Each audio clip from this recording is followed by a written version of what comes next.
इस वीडियो में हल करवा रहे हैं दक्षिणी पश्चिम रेलवे के मैसूर डिवीजन का दिनांक 7 जुलाई 2021 को स्टेशन मास्टर के पद पर जो चयन हुआ था उसके लिए जो पेपर लगा था डिपार्टमेंटली विभागीय पेपर था उसका हल करवा रहे हैं। ध्यान रहे, दक्षिणी पश्चिम रेलवे कि मैसूर डिवीजन का जो 7 जुलाई 2021 को जो पेपर हुआ था उसका हल करवा रहा हूं। इससे पहले के वीडियो इसके दो भाग मैंने पहले हल करवा दिए गए हैं, 1 से लेकर के 40 क्वेश्चन का और 41 से लेकर के 80 नंबर के क्वेश्चन का। दोनों पेपर के लिंक मैंने डिस्क्रिप्शन में जरूर दे रखे हैं, वो आप वहां से जरूर देखना। और इस पेपर में, इस वीडियो में, इस पेपर का 7 जुलाई 2021 के स्टेशन मास्टर के जो लिए जो पेपर हुआ था मैसूर डिवीजन दक्षिणी पश्चिम रेलवे, इसका तीसरा भाग, अंतिम भाग 81 नंबर के क्वेश्चन से हल करवा रहा हूं, वो आप देखें। ठीक है, आपको यदि पीडीएफ चाहिए तो टेलीग्राम लिंक दे रखा है, उस टेलीग्राम पे जरूर क्लिक करें या मेरे व्हाट्सएप नंबर पे क्लिक करें। और यदि आपके जो डिवीजन में कोई पेपर हो रहा है तो उसका पेपर मेरे को जरूर भेजें, उसका हल मेरे चैनल पे आपको जरूर मिलेगा। ठीक है, 81 नंबर का क्वेश्चन देखेंगे। दक्षिणी पश्चिमी रेलवे के मैसूर डिवीजन के स्टेशन मास्टर के पद पर जो चयन के लिए परीक्षा हुई थी 7 जुलाई 2021 को, उसका 81 नंबर का क्वेश्चन देखें। 80 नंबर के प्रश्न इससे पहले हल करवा दिए हैं। 81 नंबर का क्वेश्चन है, इन भारतीय राज्यों में से किस में पश्चिमी घाट गुजरता है? पश्चिमी घाट किस राज्य में गुजरता है, ये इसका क्वेश्चन है। लेकिन मैं इसको एक बात देखा दे आपको कि पश्चिमी घाट है, जो पश्चिमी घाट है वो पश्चिमी घाट एक पर्वत श्रृंखला में है जो भारतीय प्रायद्वीप के पश्चिमी तट के समांतर फैले हुए हैं। देखो, पश्चिमी घाट का जब क्वेश्चन आया है तो इसके बारे में और भी क्वेश्चन आ सकता है। ये भारतीय प्रायद्वीप के पश्चिमी तट के समांतर फैले हुए हैं पश्चिमी घाट। ये गुजरात महाराष्ट्र की सीमा से शुरू होता है। किसमें पश्चिमी घाट गुजरता है? तो देखो, महाराष्ट्र और गुजरात की सीमा से शुरू होता है पश्चिमी घाट, महाराष्ट्र और गुजरात की सीमा से शुरू होता है। और महाराष्ट्र, गोवा, कर्नाटक, तमिलनाडु, महाराष्ट्र, गोवा, कर्नाटक, तमिलनाडु और केरल से होते हुए कन्याकुमारी में समाप्त हो जाता है। कहां से गुजरता है पश्चिमी घाट? ये जो पश्चिमी घाट है ना, ये महाराष्ट्र और गुजरात के बॉर्डर से यानी सीमा से शुरू होता है और गोवा, महाराष्ट्र, गोवा, कर्नाटक, तमिलनाडु और केरल से होते हुए कन्याकुमारी के में समाप्त हो जाता है। ठीक है, अब वर्ष 2012 में यूनेस्को ने पश्चिमी घाट क्षेत्र के 39 स्थानों को, कितने? 39 स्थानों को विश्व धरोहर स्थल घोषित किया है। वर्ष 2012 में यूनेस्को ने पश्चिमी घाट क्षेत्र के 39 स्थानों को विश्व धरोहर स्थल घोषित किया है। पश्चिमी घाट का, इसे जो पश्चिमी घाट है इसका संस्कृत नाम रहेगा सह्याद्री पर्वत। कौन सा? सह्याद्री पर्वत रहेगा। इसलिए महाराष्ट्र, गुजरात और तमिलनाडु इसमें शामिल है, केवल तेलंगाना इसमें शामिल नहीं है। इसलिए 81 क्वेश्चन का आंसर रहेगा बी, तेलंगाना इसका आंसर रहेगा। मैंने क्लियर करवा दिया, पश्चिमी घाट महाराष्ट्र और गुजरात की सीमा से शुरू होकर के महाराष्ट्र, गोवा, कर्नाटक, तमिलनाडु और केरल से होते हुए कन्याकुमारी तक फैला हुआ है। ठीक है, ये क्लियर हो गया आपका पश्चिमी घाट। 81 नंबर का क्वेश्चन रहेगा बी, तेलंगाना। 82 नंबर का क्वेश्चन देखेंगे, भारत के लौह पुरुष के रूप में कौन विख्यात है? ए में दे रखा है लाल बहादुर शास्त्री, बी में दे रखा है सरदार वल्लभ भाई पटेल, सी में दे रखा है महात्मा गांधी और डी में दे रखा है डॉक्टर BR अम्बेडकर। देखो, ए में जो लाल बहादुर शास्त्री दे रखा है इसका उपनाम हम जानेंगे पंजाब केसरी। ए में जो दे रखा है लाल बहादुर शास्त्री, इसका उपनाम रहेगा पंजाब केसरी। बी में जो दे रखा है सरदार वल्लभ भाई पटेल, इसी को हम लौह पुरुष के नाम से जानते हैं। जो सरदार वल्लभ भाई पटेल है इसको हम किसके नाम से जानते हैं? लौह पुरुष के नाम से जानते हैं। दूसरी चीज, ये सरदार वल्लभ भाई पटेल को यह उपाधि महात्मा गांधी ने दी थी। सरदार वल्लभ भाई पटेल को यह उपाधि महात्मा गांधी ने दी थी। ठीक है, सी में रहेगा महात्मा गांधी। तो महात्मा गांधी को तो सब जानते ही हैं, गांधी जी, बापू, अर्धनंगा फकीर, दुनिया भर के बहुत सारे महात्मा गांधी जी के नाम है, उपनाम है। ठीक है, डॉक्टर BR अम्बेडकर का लिखेंगे संविधान के वास्तुकार या शिल्पकार भी कह सकते हैं इनको, वास्तुकार या शिल्पकार भी कह सकते हैं। ठीक है, 82 का क्वेश्चन का आंसर हो गया बी, सरदार वल्लभ भाई पटेल। 82 का आंसर रहेगा बी। 81 का भी बी था, 82 का भी बी रहेगा। 83 नंबर का क्वेश्चन देखेंगे, विजयनगर साम्राज्य की पहली राजधानी कौन सी थी? 83 नंबर के क्वेश्चन में है विजयनगर साम्राज्य की पहली राजधानी कौन सी थी? ए में दे रखा है ऑस्पेट, बी में दे रखा है हम्पी, सी में बीजापुर और डी में मैसूर दे रखा है। ध्यान रहे ये पेपर मैसूर डिवीजन का 7 जुलाई 2021 का पेपर है स्टेशन मास्टर का। विजयनगर साम्राज्य की पहली राजधानी, इसका आंसर रहेगा बी हम्पी। हम्पी विजयनगर साम्राज्य की राजधानी थी। ध्यान रहे इसने 14वीं शताब्दी में, हम्पी ने 14वीं शताब्दी में, जब हम्पी के लिए आपका क्वेश्चन आ सकता है तो इसके बारे में और भी क्वेश्चन आ सकते हैं, ये ध्यान रहे। तो इसके बारे में हमको थोड़ा सा और बता देता हूं आपको कि हम्पी ने 14वीं शताब्दी में विजयनगर साम्राज्य की राजधानी के रूप में कार्य किया है। हम्पी ने कौन सी में? 14वीं शताब्दी में विजयनगर साम्राज्य की राजधानी के रूप में काम किया है। ठीक है, हम्पी उत्तरी कर्नाटक में स्थित एक शहर है। हम्पी कहां है? कर्नाटका में, उत्तरी कर्नाटका का एक शहर था। हम्पी उत्तरी कर्नाटका का एक शहर था, इसलिए विजयनगर साम्राज्य की पहली राजधानी रहेगी हम्पी। 83 नंबर के क्वेश्चन का आंसर रहेगा बी। ठीक है, 84 नंबर का क्वेश्चन देखेंगे। निम्नलिखित में से कौन सी अरुणाचल प्रदेश की राजधानी है? अरुणाचल प्रदेश एक राज्य है भारत का, और भारत के अरुणाचल प्रदेश की राज्य की राजधानी कौन सी है? ए में ईटानगर, बी में दिसपुर, सी में इंफाल दे रखा है और डी में कोहिमा दे रखा है। मैं नंबर से बता देता हूं आपको। ईटानगर, ईटानगर अरुणाचल प्रदेश की राजधानी है। अरुणाचल प्रदेश की राजधानी क्या है? ईटानगर। ए इसका आंसर सही रहेगा। ये भी क्लियर करवा देता हूं, दिसपुर, दिसपुर आसाम की राजधानी है। दिसपुर किसकी राजधानी है? आसाम की राजधानी है।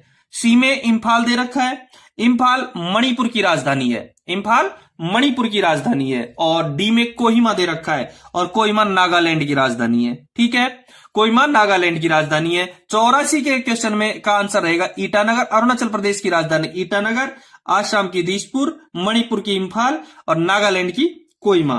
ठीक है, 84 नंबर का क्वेश्चन आपका क्लियर है। 85 नंबर के क्वेश्चन को देखेंगे। आर्चिपेलगो से क्या अभिप्राय है? आर्चिपेलगो, आर्चिपेलगो से क्या अभिप्राय है? देखेंगे, ए में दे रखा है ग्रुप ऑफ रिवर्स, नदियों का समूह है।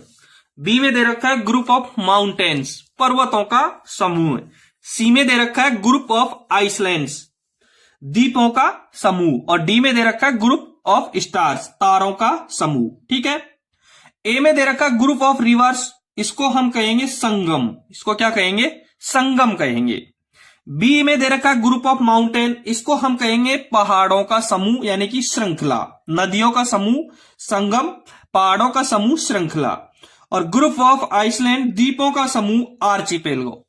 द्वीपों के समूह को क्या कहेंगे? आर्चिपेलगो। 85 नंबर के क्वेश्चन का आंसर रहेगा C, group of islands is equal to archipelago. ठीक है, डी में दे रखा है ग्रुप ऑफ स्टार, तारों का समूह, तारामंडल। तारों का समूह को तारामंडल कहेंगे यानी प्लेनेटेरियम। ठीक है, group of river Sangam, group of mountain यानी माउंटेन रेंज, और ग्रुप ऑफ आइसलैंड यानी आर्चिपेलगो। और स्टार के समूह को, तारों का समूह को तारामंडल कहेंगे। 85 नंबर के क्वेश्चन का आंसर रहेगा सी, आइसलैंड के ग्रुप को आर्चिपेलगो कहेंगे। 86 नंबर का क्वेश्चन देखेंगे। गोल गुंबज कौन से शहर में स्थित है? गोल गुंबज कौन से शहर में स्थित है? ए में दे रखा है आगरा, बी में दे रखा है बीजापुर, सी में कोलकाता और डी में दिल्ली दे रखा है। ठीक है, गोल गुंबज आप एक बार स्क्रीन की तरफ देखेंगे। गोल गुंबज मैं आपको दिखा देता हूं कौन सा गोल गुंबज है। ये आपका गोल गुंबज है। ध्यान रहे, गोल गुंबज बीजापुर में स्थित है। गोल गुंबज कहां स्थित है?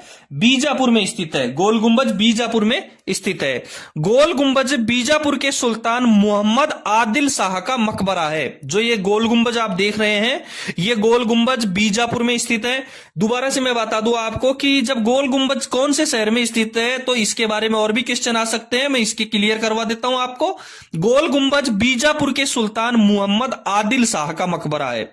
गोल गुंबद बीजापुर के सुल्तान मोहम्मद आदिल शाह का मकबरा है। यह बीजापुर कर्नाटक में स्थित है। बीजापुर कर्नाटक में स्थित है। ऊपर भी आपको एक हम्पी आया था, हम्पी, ये भी बीजापुर में स्थित, ये भी कर्नाटका में स्थित है और बीजापुर कर्नाटक में स्थित है। इसको फारसी वास्तुकार, जो ये मकबरा है गोल गुंबज बीजापुर के सुल्तान मोहम्मद आदिल शाह का मकबरा है, इसको फारसी वास्तुकार दाबुल के याकूत, फारसी वास्तुकार का नाम अच्छी तरह याद रहना, दाबुल के याकूत, दाबुल के याकूत, अच्छी तरह देख लो, दाबुल के याकूत ने 1656 ईस्वी में बनाया था। जो आप देख रहे हैं ये गोल गुंबज बीजापुर के सुल्तान मोहम्मद आदिल शाह का मकबरा है। ये बीजापुर कर्नाटक में स्थित है और इसको, इस गुंबज को, इस मकबरे को फारसी वास्तुकार दाबुल के याकूत ने 1656 में बनाया था। कब बनाया था? 1656 में। यदि आप चैनल पे नए हैं तो एक बार चैनल को सब्सक्राइब जरूर करना। मेरा उद्देश्य आपको इतना सरलता से और इतना अधिक बताने का मतलब है कि आपको कोई चीज है वो क्लियर हो जाए। जब आप मेरा वीडियो देखो उसी टाइम पे क्लियर करवाने का मेरा उद्देश्य है। ठीक है, गोल गुंबज आपका क्लियर हो गया। 86 नंबर के क्वेश्चन का आंसर रहेगा बी। 87 नंबर का क्वेश्चन देखेंगे। 87 नंबर के क्वेश्चन में मैसूर में कौन सा प्रसिद्ध पर्व है? मैसूर के एक पर्व का नाम बताना है आपको जो फेमस है। ए में शिवरात्रि दे रखा है, बी में होली दे रखा है और डी में दिवाली और सी में दिवाली और डी में दशहरा। मैसूर कौन सा राज्य, कौन सा प्रसिद्ध पर्व है? मैसूर का प्रसिद्ध पर्व दशहरा है। मैसूर का प्रसिद्ध पर्व है वो कौन सा है? दशहरा है। मैसूर का प्रसिद्ध पर्व दशहरा है। 87 के क्वेश्चन का आंसर रहेगा डी, दशहरा। दूसरी चीज, मैसूर में जो दशहरे का आयोजन है वो सबसे पहले 1610 में आयोजित किया गया था। मैसूर में जो दशहरे का जो प्रसिद्ध पर्व है उसका आयोजन 1610 में किया गया था। सबसे पहले मैसूर में दशहरे का आयोजन सबसे पहले 1610 में किया गया था। ठीक है, इस त्योहार को यहां मनाने की जो शुरुआत है, दशहरे को मैसूर में मनाने की जो शुरुआत है वो 15वीं शताब्दी में, कब? 15वीं शताब्दी में दक्षिण के सबसे शक्तिशाली राजवंश विजयनगर ने की थी। मैसूर के में इस त्योहार को मनाने की शुरुआत 15वीं शताब्दी में दक्षिण के सबसे शक्तिशाली राजवंश विजयनगर ने की थी। इसलिए मैसूर का सबसे प्रसिद्ध पर्व रहेगा दशहरा। 87 के क्वेश्चन का आंसर रहेगा डी। 88 नंबर का क्वेश्चन देखेंगे। 88 नंबर का क्वेश्चन है, भारत की कोकिला के रूप में किसे जाना जाता है?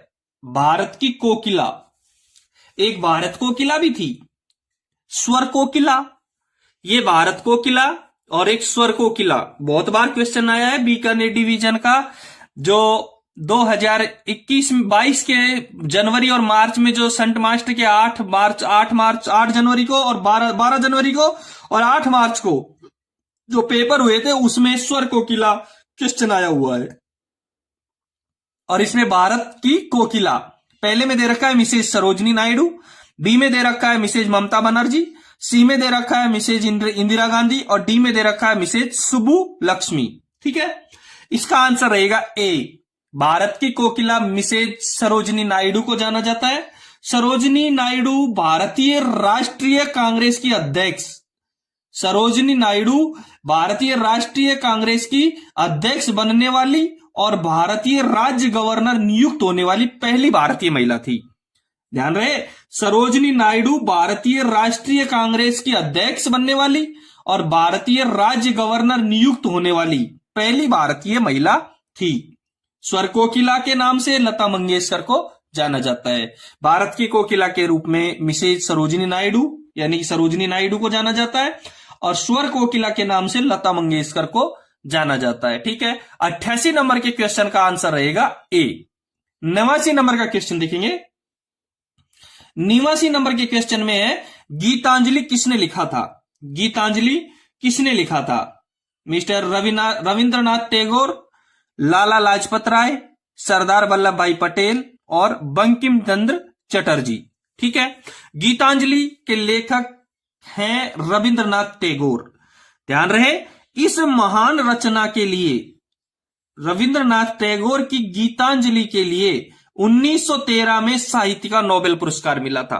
रविंद्रनाथ टैगोर को 1913 में गीतांजलि के लिए नोबेल पुरस्कार मिला था। तो गीतांजलि के लेखक हो गए रविंद्रनाथ टैगोर। ठीक है, 90 नंबर का क्वेश्चन देखेंगे। महात्मा मोहनदास करमचंद गांधी का जन्म कब हुआ था? महात्मा मोहनदास करमचंद गांधी का जन्म हुआ था अक्टूबर 2 1896, अक्टूबर 3 1879, अक्टूबर 2 1869, अक्टूबर 3 1880। आंसर रहेगा सी। महात्मा करमचंद गांधी का जन्म, महात्मा मोहनदास करमचंद गांधी का जन्म 2 अक्टूबर 1869 को हुआ था। ध्यान रहे, इनकी मृत्यु, जब जन्म का आ गया तो मृत्यु का भी क्वेश्चन हो सकता था, 30 जनवरी 1948 में हुई थी। महात्मा गांधी जी की मृत्यु 30 जनवरी 1948 को हुई थी। इनका जन्म पोरबंदर में हुआ था। इनका महात्मा गांधी का जन्म पोरबंदर नामक स्थान पर। इनके माताजी का नाम पुतलीबाई और पिताजी का नाम करमचंद गांधी था। महात्मा गांधी का जन्म 2 अक्टूबर 1869 को पोरबंदर नामक स्थान पर हुआ था।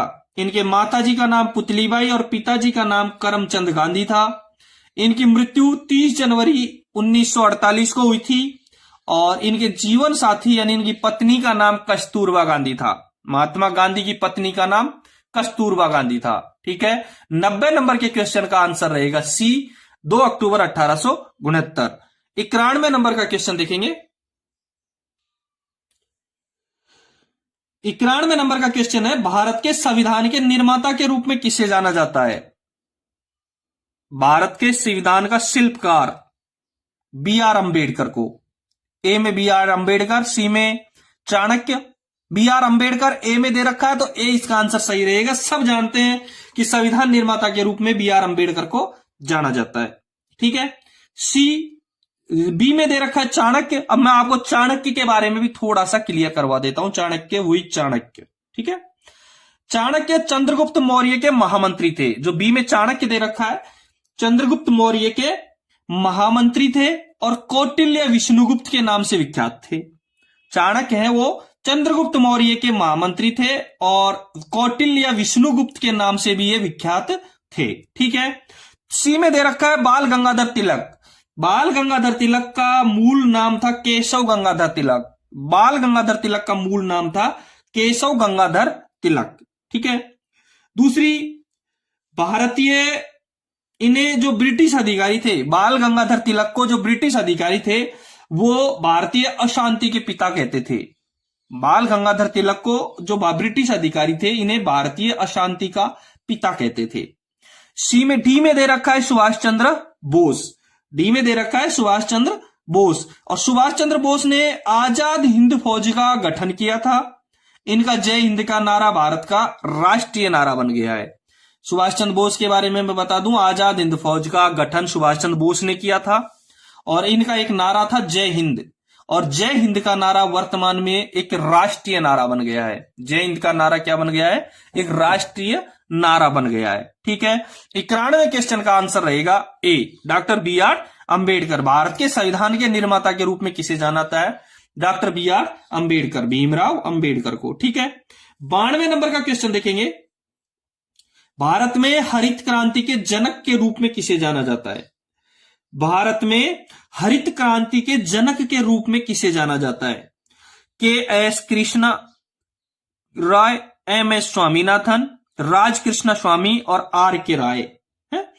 तो भारत में हरित क्रांति के जनक के रूप में आंसर रहेगा बी, एम एस स्वामीनाथन। क्या आंसर रहेगा?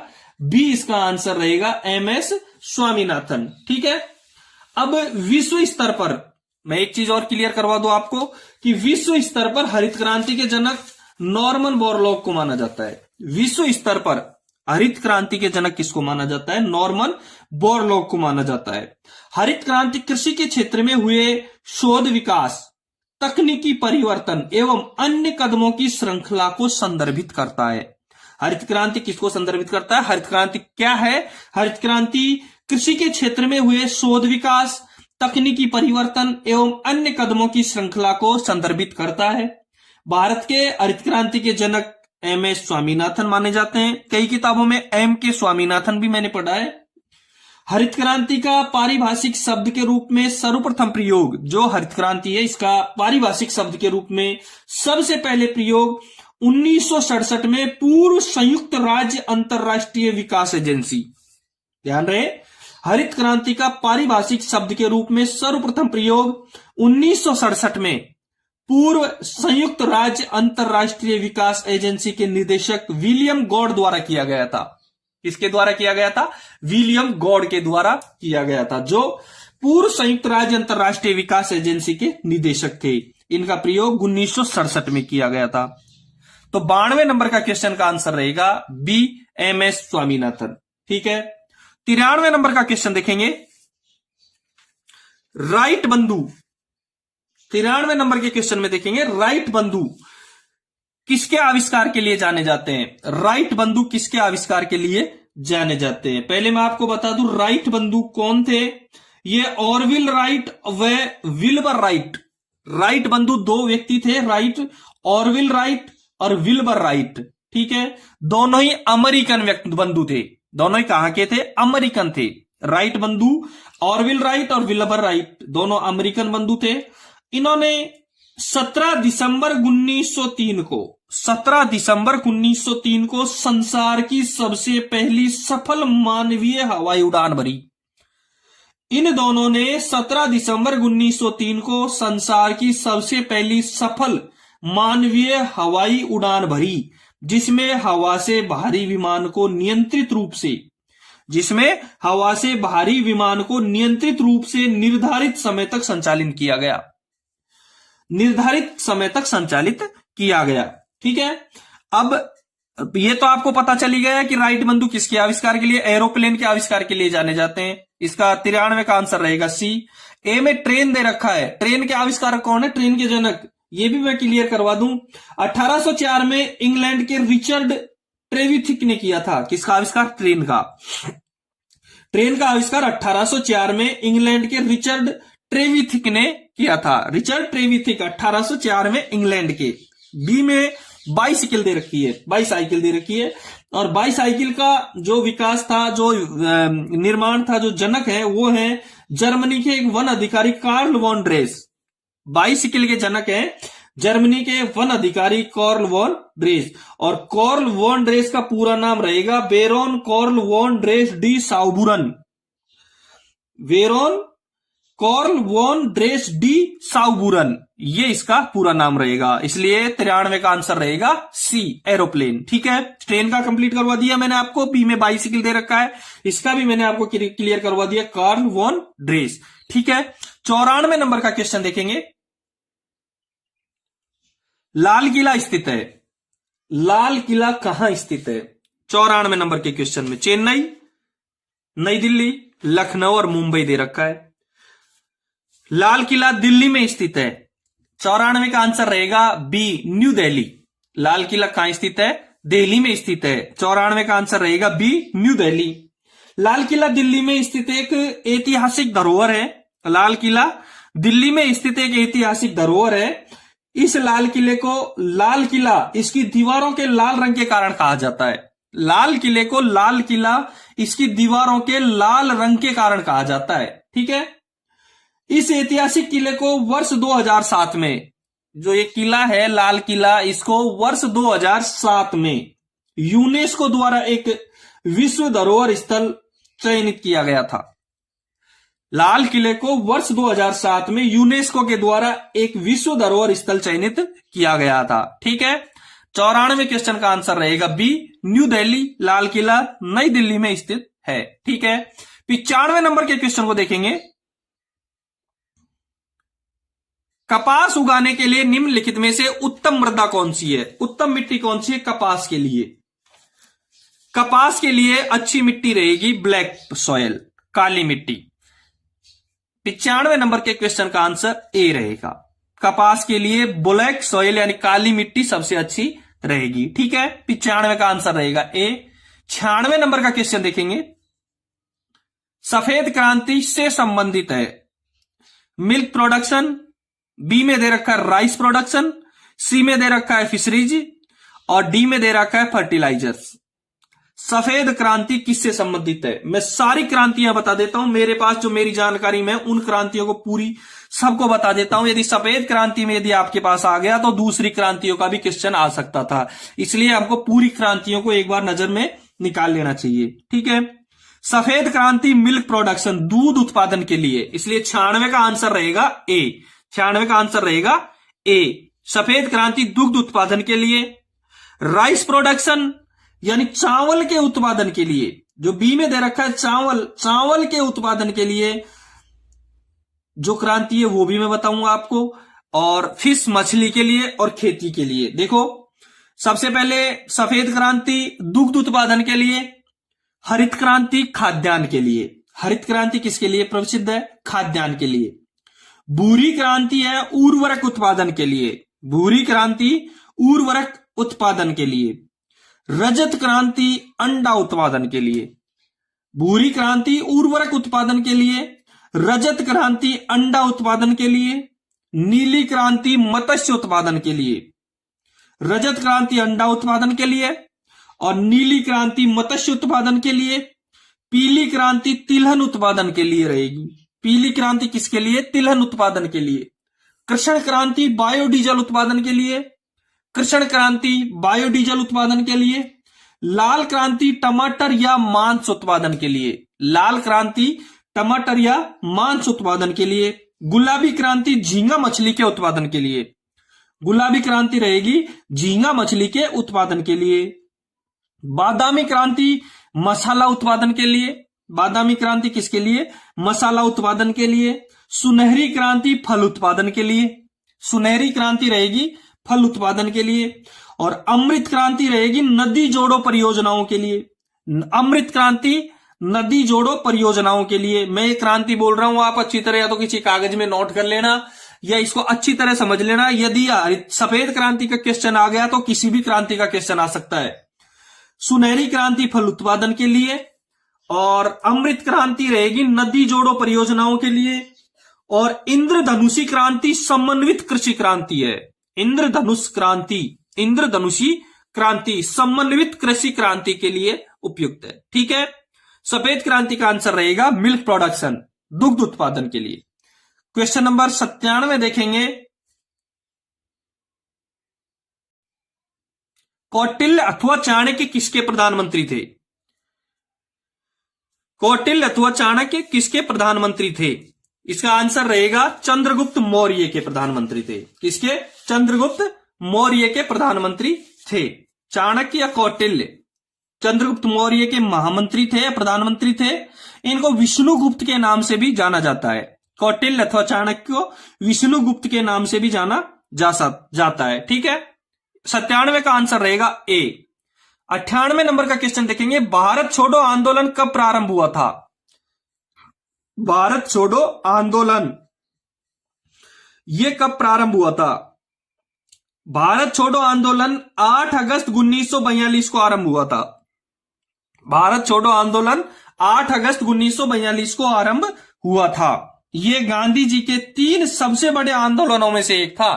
भारत छोड़ो आंदोलन गांधी जी के 3 सबसे बड़े आंदोलनों में से एक था। कौन कौन से आंदोलन थे उनके सबसे बड़े? देखो 1942 का तो भारत छोड़ो आंदोलन, 1920-22 का असहयोग आंदोलन और 1930 का सविनय अवज्ञा आंदोलन। गांधी जी के जो 3 बड़े आंदोलन थे उनमें से एक था भारत छोड़ो आंदोलन।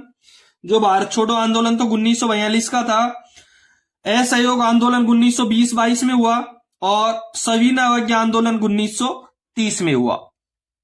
तो 8 अगस्त 1942 को भारत छोड़ो आंदोलन का प्रारंभ हुआ। इस आंदोलन को अगस्त क्रांति के नाम से भी जाना जाता है। जो भारत छोड़ो आंदोलन था इसको अगस्त क्रांति के नाम से भी जाना जाता है।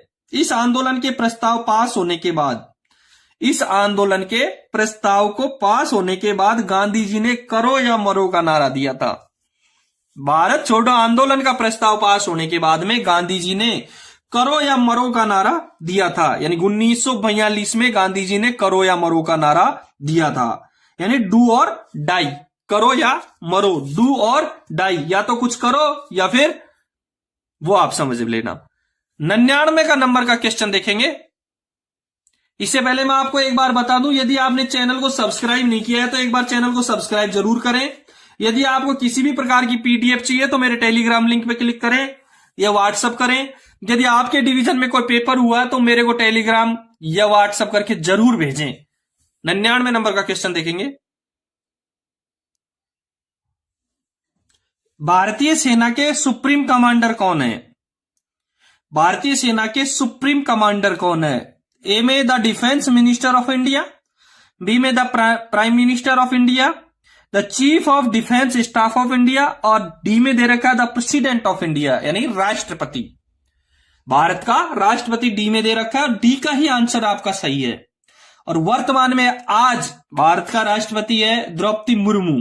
भारत का राष्ट्रपति रहे द्रौपदी मुर्मू। ठीक है, भारत का सेना का बल के सुप्रीम कमांडर राष्ट्रपति को कहेंगे, जो है द्रौपदी मुर्मू।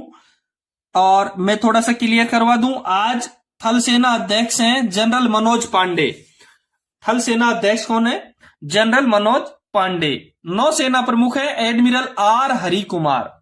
आज की तारीख में नौसेना प्रमुख है एडमिरल आर हरि कुमार। और वायुसेना प्रमुख है air chief marshal V R Chaudhary.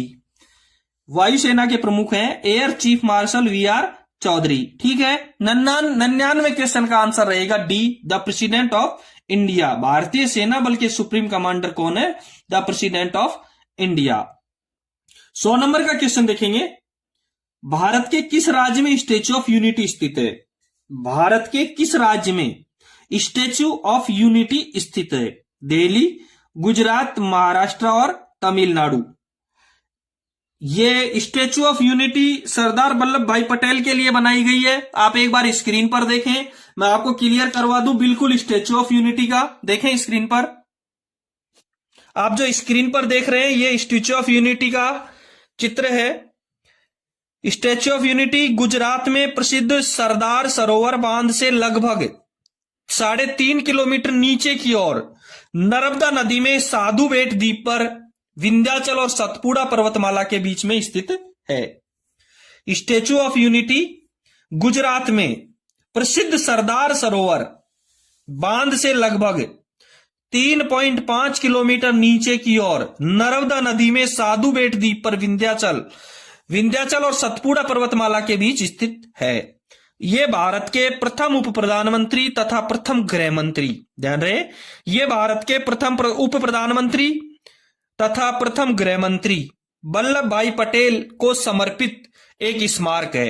ये प्रथम उप प्रधानमंत्री और प्रथम गृह मंत्री सरदार वल्लभ भाई पटेल को समर्पित एक स्मारक है जो भारतीय राज्य गुजरात में स्थित है। कहां स्थित है ये? गुजरात में। 100वें क्वेश्चन का आंसर बी रहेगा, गुजरात। ये भारतीय राज्य गुजरात में स्थित है।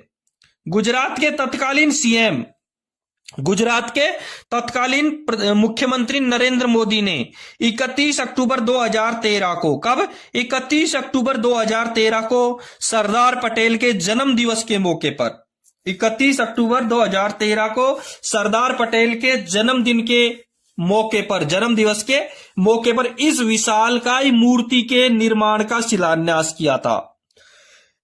31 अक्टूबर 2013 को गुजरात के तत्कालीन मुख्यमंत्री नरेंद्र मोदी ने सरदार पटेल के जन्म दिवस के मौके पर इस विशालकाय मूर्ति के निर्माण का शिलान्यास किया था।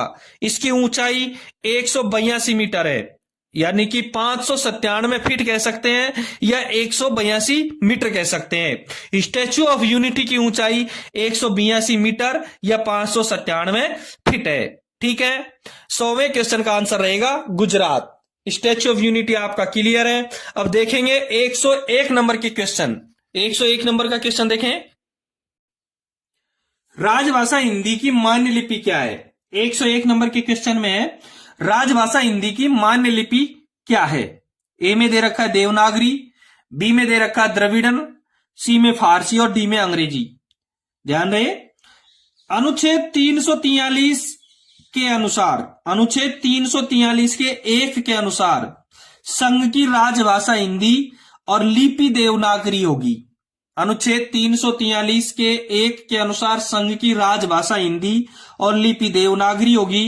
संघ के शासकीय प्रयोजनों के लिए प्रयोग होने वाले, संघ के यानी भारत के शासकीय प्रयोजनों के लिए प्रयोग होने वाले अंकों का रूप भारतीय अंकों का अंतरराष्ट्रीय रूप होगा। इसलिए 101 के नंबर के क्वेश्चन का आंसर रहेगा ए। 101 नंबर के क्वेश्चन का आंसर रहेगा ए। राजभाषा हिंदी की मान्य लिपि देवनागरी रहेगी। ठीक है, 101 का ए आंसर सही रहेगा। ध्यान रहे, प्रत्येक पेपर में 10 क्वेश्चन हिंदी राजभाषा के जरूर आते हैं, वो आप क्लियर कर लेना। इसमें 100 नंबर के क्वेश्चन तक थे, अब 101 से लेकर के 110 नंबर के क्वेश्चन राजभाषा हिंदी के हैं। ठीक है, 101 नंबर का क्वेश्चन का आंसर ए रहेगा। 102 नंबर का क्वेश्चन देखें, राजभाषा नीति के अनुरूप देश को कितने क्षेत्रों में बांटा गया है? राजभाषा नीति के अनुरूप देश को कितने क्षेत्रों में बांटा गया है? ठीक है, राजभाषा नीति के अनुरूप देश को कितने क्षेत्रों में बांटा गया है? ए में 5, बी में 7 दे रखा है, सी में 3 दे रखा है और डी में 4 दे रखा है। आप एक बार स्क्रीन की तरफ देखेंगे, स्क्रीन पर 3 चित्र दिखाई दे रखे हैं आपको, और एक में क क्षेत्र है, दूसरे चित्र में ख और तीसरे में ग क्षेत्र है। ठीक है, क क्षेत्र में जो दे रखे हैं वो देखें, राजभाषा नीति के अनुरूप देश को 3 भागों में बांटा गया है। तीनों के तीनों आपको दिखा रखे हैं। क क्षेत्र में है बिहार, हरियाणा, हिमाचल प्रदेश, मध्य प्रदेश, छत्तीसगढ़, झारखंड, उत्तराखंड, राजस्थान, उत्तर प्रदेश और अंडमान निकोबार द्वीप समूह और दिल्ली क क्षेत्र में आपको दिखाई दे रहे हैं। इसी प्रकार से ख क्षेत्र की तरफ देखेंगे, ख में आपको दिखाई दे रहे हैं गुजरात, महाराष्ट्र, पंजाब, चंडीगढ़, दमन और दीव और दादरा नगर हवेली। ठीक है, ग क्षेत्र में आपको इनके अतिरिक्त जो भी बच गए क्षेत्र है वो किस क्षेत्र में आएंगे? ग में आएंगे। वो किस क्षेत्र में आएंगे? ग क्षेत्र में आएंगे। ठीक है, राजभाषा नीति के अनुरूप देश को कितने क्षेत्रों में बांट दिया? 3 क्षेत्रों में बांट दिया। क, ख और ग, इनके स्टेट जो दे रखे हैं वो आपकी स्क्रीन पे दे रखे हैं और मैंने बोल कर ये भी बता दिए हैं। ये क्लियर हो गया। 103 नंबर का क्वेश्चन देखेंगे, देखें 103 नंबर के क्वेश्चन में राजभाषा नियम कब पारित हुआ था? 1978 दे रखा है, 1975, 1976 और 1977 दे रखे हैं। राजभाषा नियम कब पारित हुआ था? इसका आंसर रहेगा सी, 1976 में। 103 नंबर के क्वेश्चन का आंसर रहेगा सी, 1976 में। ठीक है, 104 नंबर का क्वेश्चन देखेंगे, राजभाषा अधिनियम की धारा 3(3) किस वर्ष से प्रभावी हुई थी? 104 नंबर के क्वेश्चन में दे रखा है, राजभाषा अधिनियम की धारा 3(3) किस वर्ष से प्रभावी हुई थी? इसका आंसर रहेगा 1965। राजभाषा अधिनियम की धारा 3(3) किस वर्ष से प्रभावी हुई थी? 1965 से। आंसर रहेगा 1965। ध्यान रहे, 26 जनवरी 1965 से प्रभावी हुई थी। राजभाषा अधिनियम की धारा 3(3) 26 जनवरी 1965 से प्रभावी हुई थी। इस अधिनियम को राजभाषा अधिनियम 1963 भी कहा जाता है। जो राजभाषा अधिनियम की धारा 3/3 प्रभावी हुई थी, इस अधिनियम को, जिस अधिनियम के तहत ये प्रभावी हुई थी, इस अधिनियम को राजभाषा अधिनियम 1963 भी कहा जाता है। क्या कहा जाता है? राजभाषा अधिनियम 1963 कहा जाता है। ठीक है, 104 नंबर के क्वेश्चन का आंसर रहेगा ए, 1965। 105 नंबर का क्वेश्चन देखेंगे, हिंदी दिवस कब मनाया जाता है? हिंदी दिवस कब मनाया जाता है? हिंदी दिवस कब मनाया जाता है? ए में 16 मार्च, बी में 14 सितंबर, सी में 26 नवंबर और डी में 22 जून।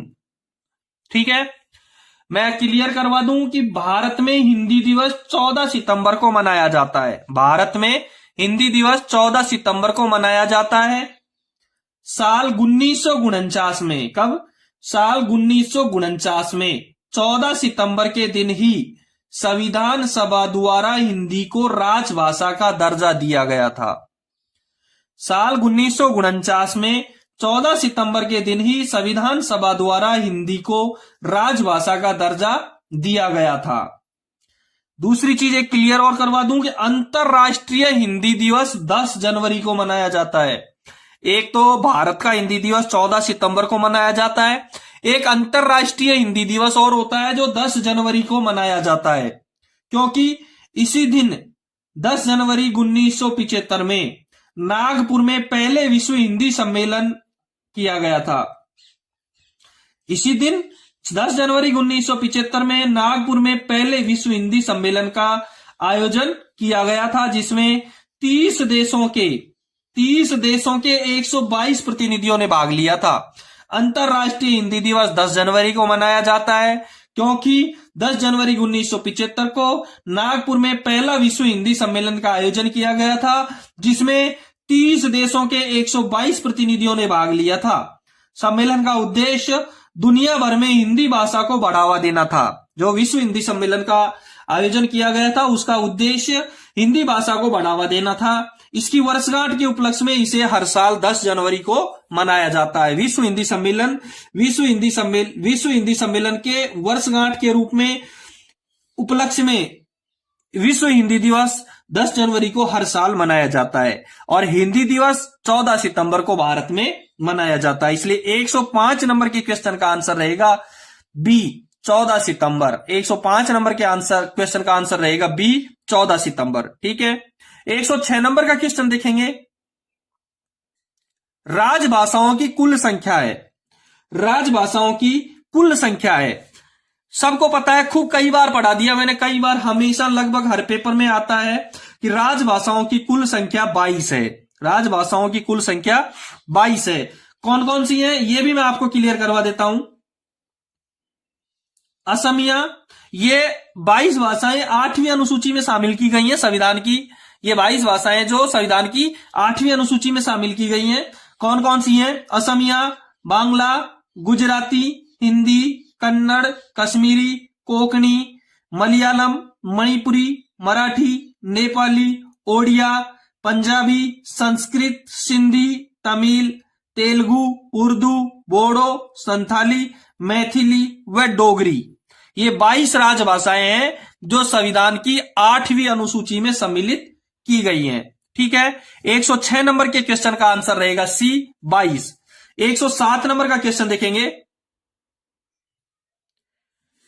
107 नंबर के क्वेश्चन में है, केंद्रीय हिंदी समिति के अध्यक्ष कौन है? केंद्रीय हिंदी समिति के अध्यक्ष कौन है? 107 नंबर की का क्वेश्चन में है, president, prime minister, home minister और रेल मिनिस्टर। केंद्रीय हिंदी समिति के अध्यक्ष होम मिनिस्टर होते हैं, प्रधानमंत्री पीएम होते हैं। केंद्रीय हिंदी समिति के अध्यक्ष प्राइम मिनिस्टर होते हैं। कौन होते हैं? प्राइम मिनिस्टर होते हैं। अभी कुछ दिन पहले जो 24 तारीख थी, 24 जनवरी 2023 को केंद्रीय हिंदी समिति की मीटिंग हुई थी जिसका अध्यक्ष प्राइम मिनिस्टर था। अभी 24 जनवरी 2023 को प्राइम मिनिस्टर के द्वारा केंद्रीय हिंदी समिति की मीटिंग की गई थी। ठीक है, 107 नंबर के क्वेश्चन का आंसर रहेगा बी, प्राइम मिनिस्टर। 108 नंबर का क्वेश्चन देखेंगे। संघ एवं संसद के प्रयोग के लिए हिंदी के अतिरिक्त कौन सी भाषा का प्रयोग किया जा सकता है? संघ एवं संसद के प्रयोग के लिए हिंदी के अतिरिक्त कौन सी भाषा का प्रयोग किया जा सकता है? 108 नंबर के क्वेश्चन का आंसर रहेगा सी, इंग्लिश का। संघ और संसद के प्रयोग के लिए हिंदी के अतिरिक्त अंग्रेजी भाषा का प्रयोग किया जा सकता है। 108 नंबर का क्वेश्चन का आंसर रहेगा सी, अंग्रेजी। 109 नंबर का क्वेश्चन देखेंगे। अंडमान और निकोबार द्वीप की राजभाषा क्या है? हिंदी, तमिल, मलयालम और इंग्लिश दे रखी है। 109 नंबर के क्वेश्चन का आंसर रहेगा ए, हिंदी। 109 नंबर के क्वेश्चन का आंसर रहेगा ए, हिंदी रहेगा। ठीक है, और हिंदी रहेगा। राजधानी रहेगी इसकी पोर्ट ब्लेयर। राजधानी रहेगी इसकी, अंडमान और निकोबार द्वीप की राजधानी है पोर्ट ब्लेयर। इसका राजकीय पशु, जब इसकी राजभाषा आ गई तो और भी क्वेश्चन आ सकते हैं। राजकीय पशु है डुगोंग या समुद्री गाय। डुगोंग या समुद्री गाय। इसकी जो राजकीय पक्षी है वो है अंडमान वुड कबूतर। इसका जो अंतरराष्ट्रीय राजकीय पक्षी है वो अंडमान वुड कबूतर है। 109 का आंसर रहेगा ए। 110 नंबर का क्वेश्चन देखेंगे। 110 नंबर के क्वेश्चन में है, संघ की राजभाषा नीति के अनुसार चंडीगढ़ किस क्षेत्र में आता है? संघ की राजभाषा नीति के अनुसार चंडीगढ़ किस क्षेत्र में आता है? ध्यान रहे, संघ की राजभाषा नीति के अनुसार भारत को 3 क्षेत्रों में बांटा गया है, क, ख और ग। इसमें ख में चंडीगढ़ का नाम है। ख क्षेत्र में गुजरात, महाराष्ट्र, पंजाब, चंडीगढ़, दमन और दीव तथा दादरा नगर हवेली शामिल है। इसलिए 110 नंबर के क्वेश्चन का आंसर रहेगा बी। ठीक है दोस्तों, यह था 7 जुलाई 2021 को मैसूर डिवीजन में स्टेशन मास्टर के लिए जो पेपर हुआ था उसका हल दक्षिणी पश्चिम रेलवे का जो मैंने कंप्लीट करवा दिया गया है। इससे पहले के 2 वीडियो भाग 1 भाग 2 जिसमें 1 से लेके 40 तक के और 41 से लेके 80 तक के क्वेश्चन हल करवा दिए गए थे, उनका लिंक मैंने डिस्क्रिप्शन में दे रखा है, वो आप उधर से देखना। फिर मिलेंगे अगले कोई नए पेपर के वीडियो के हल के साथ में। ठीक है, थैंक यू, धन्यवाद। यदि चैनल सब्सक्राइब नहीं किया है तो एक बार चैनल को जरूर सब्सक्राइब करें। यदि आपके डिवीजन में कोई नया पेपर हुआ है तो वो मेरे को जरूर भेजें। धन्यवाद, फिर मिलते हैं अगले नए पेपर के साथ में।